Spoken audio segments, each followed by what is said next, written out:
Hello! I've finally completed the illustrations of the first Harry Potter book. One painting for each chapter. This is gonna be a talking video, no painting on this one, sorry. Anyway, I just wanted to show all of them together in the end. Let's bring out the folder. My idea with this was to improve my traditional painting skills. They are all done using tempera paints. I use the egg tempera from the brand Senelier, and I use other materials like color pencils for some details.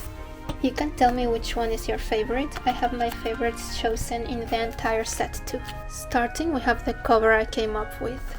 I added the title on digital, but here is the original version. I did the thumbnails and initial plannings for this one on one of my sketchbooks. These are the two versions I came up with, but I ended up choosing this one instead. I kind of prefer how the sketch turned out, actually, which is kinda sad. I remember I was happy when I finished this one, but looking back on it, I can see many things I would do differently. Which is good, I guess. It means I have improved enough that I can see some of the issues. Way before I finished this book's illustrations, I told myself that I would paint over it, especially the eye. But if I start repainting or redrawing, I will never finish the book. It's kind of like drawing a comic. If you start redrawing the older pages, then the comic will never be finished. So I choose to move on and put that effort into new illustrations. The first chapter. I chose the scene where Dumbledore and McGonagall meet before leaving Harry to the Dursleys. Dumbledore is holding the bouquet to turn off the lights, and of course McGonagall is in her animagus form. I also did two different inks before I chose this composition. I did them in my sketchbook at the time, and I think I have these as videos too.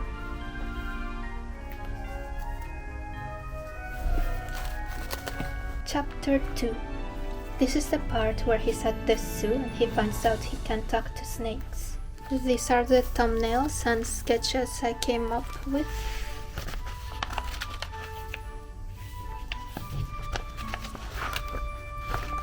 I really liked the one where you can see Harry's face, but I went with this version instead. I wanted to practice drawing the background of the vivarium. I did enjoy working on the tropical plants. Chapter 3. I stopped painting after the first 3 illustrations. It was a while until I picked it up again. You can see in the signature I did this one in 2023, but the previous ones I did in 2022. This is the scene where the Dursleys go to the cabin in the middle of nowhere just to avoid the Hogwarts letters. I got to paint a landscape for this one, and I was very happy, especially because I don't usually paint landscapes. I like the waves and the details on the rocks. Chapter 4 is when Hagrid finally reaches Harry, and he gives him his birthday cake. This one I don't really like. I feel like I could have worked more on the structure and proportions of Hagrid, like the arms and the chest, and the face too. I also feel like although Harry turned out cute, I should have used more paint.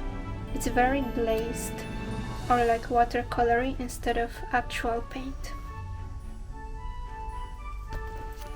Chapter 5 is when he goes to the wizard's shop in the wizard world for the first time.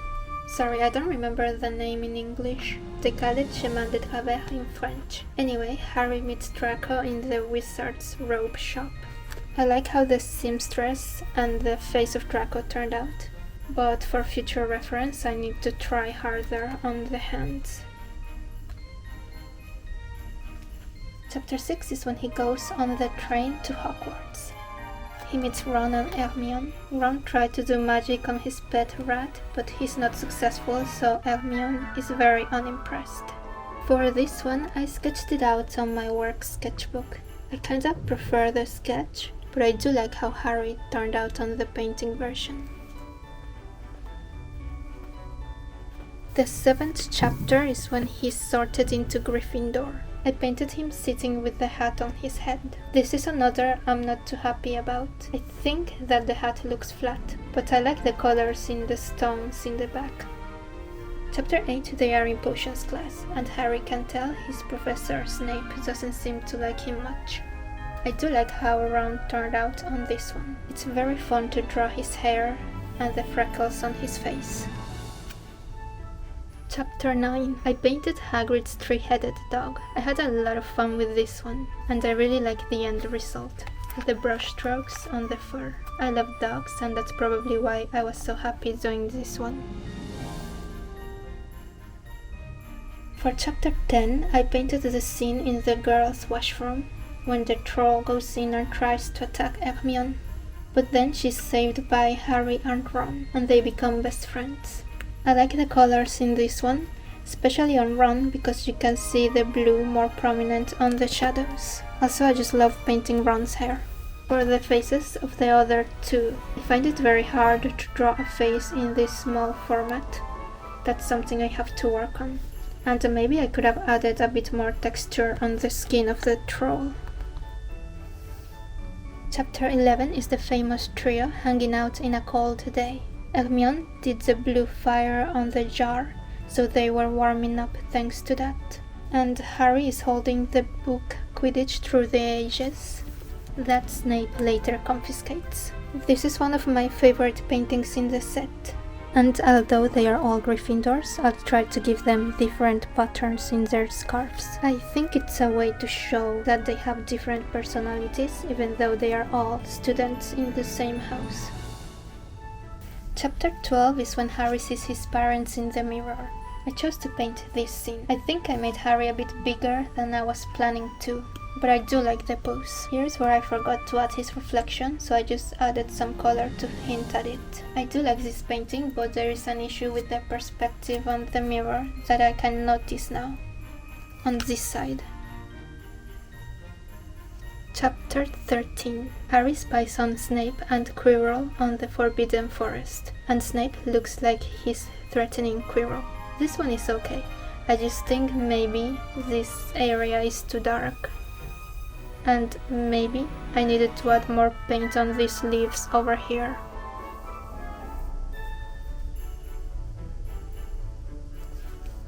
Chapter 14. Hagrid's mysterious dragon egg finally hatches, and the baby dragon Norbert comes out. This is the first illustration I did this year, 2024. I loved the end result. I had a lot of fun drawing the dragon. I was happy that it's not too long after this one, but it looks better. I like the use of the white paper as a light on the head and neck. I also used more color pencils for details on this one. Chapter 15. Firenze, the centaur saves Harry on the Forbidden Forest. I really like how the horse part came out. Looking back, maybe I should have made his skin darker because it seems very bright in comparison to the background. Chapter 16. I painted the part where Harry chases and grabs the winged key. In my art vlog of this one, I said I wasn't sure about it. Looking back on it, it's not so bad. It doesn't bother me as much as it did before. Chapter 17. The final illustration. I went with the scene where Harry realizes that touching Quirrell burns him, so he lunges at him and grabs his face. However, touching him also hurts Harry's scar, which is why I added the vivid red on his forehead. I really like how this one turned out. This has to be my favorite of them all. It's also the last one. I guess that's a good sign. My favorites are this one, the dragon Norbert, all of them together, and Hagrid's three-headed dog. Overall, I find it feels easier to start a Tempera illustration now that I've done at least 18 for this set. I've done many more not related to Harry Potter. I am looking forward to start illustrating the next book in order to practice more painting. I'm also illustrating other books at the moment. I am doing the Three Musketeers as well, but that is a longer book, so who knows when I'll finish all these projects. I just know I'll keep adding my process on my art vlogs or illustration vlogs. Thanks so much for watching and have a wonderful day.